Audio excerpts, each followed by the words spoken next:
Idea video अंगणवाडीतील मुलांच्या मातांसाठी। नमस्कार। आजच्या मीटिंगमध्ये तुम्हा सर्वांचे हार्दिक स्वागत आहे।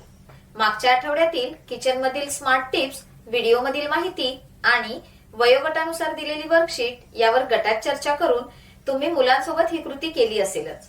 तुमचे विचार आणि अनुभव आम्हाला कळवा। आता आजचे काम सुरू करूया। तोपर्यंत व्हिडिओ इथेच थांबवू। आता आपण पुढची कृती करूया, जिचे नाव आहे चला करून पाहूया। सर्व मातांनी जमिनीवर गोलात बसावे, एक फुगा घ्यावा आणि मध्ये कागदाचे काही ग्लास उलटे ठेवावे। आता प्रत्येक मातेला एक एक करून फुगा हवेत सोडायचा आहे आणि तो जमिनीवर येण्यापूर्वी ग्लास सरळ करायचे आहेत। फुगा जमिनीवर पडू नये म्हणून त्याला मधून मधून हवेत उडवत राहायचे आहे। जर फुगा जमिनीवर पडला तर ती माता आऊट होईल।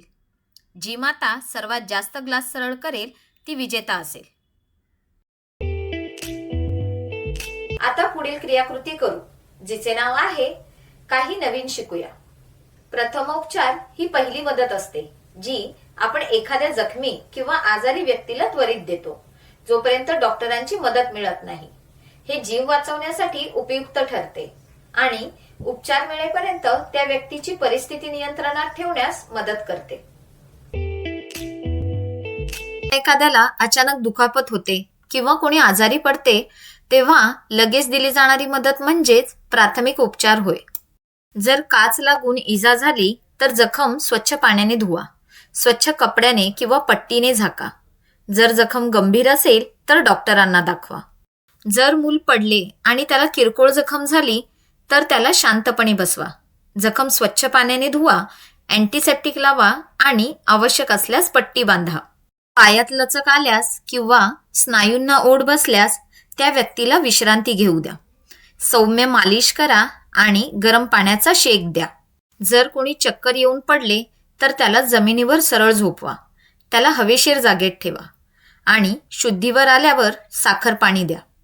जर मुलाच्या नाकातून रक्त येत असेल तर मुलाला खाली बसवा, त्याचे डोके थोडं पुढच्या बाजूला झुकवा, नाक हलकं दाबा, थंड पाण्याची पट्टी लावा आणि जर रक्त थांबत नसेल तर डॉक्टरांकडे घेऊन जा।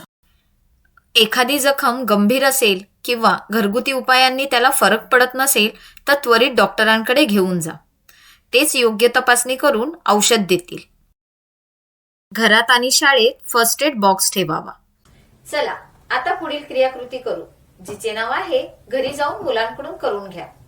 घरी मजेदार खेळ क्रमांक 1, मुलांना वस्तू मोठ्या आवाजात मोजायला प्रोत्साहित करा।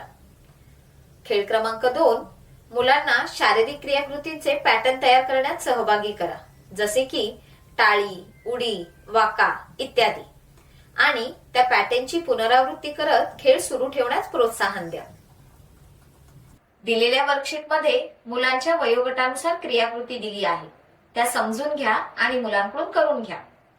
दिलेली क्रियाकृती आणि वर्कशीट करण्यात मुलाला आनंद वाटला का? हा अनुभव आमच्या सोबत नक्की शेअर करा। आजच्या क्रियाकृती इथेच संपत आहेत। अशाच नवीन माहिती आणि क्रियाकृतींसोबत पुढच्या आठवड्यात पुन्हा भेटू। तोपर्यंत तुमची आणि मुलांची काळजी घ्या। धन्यवाद।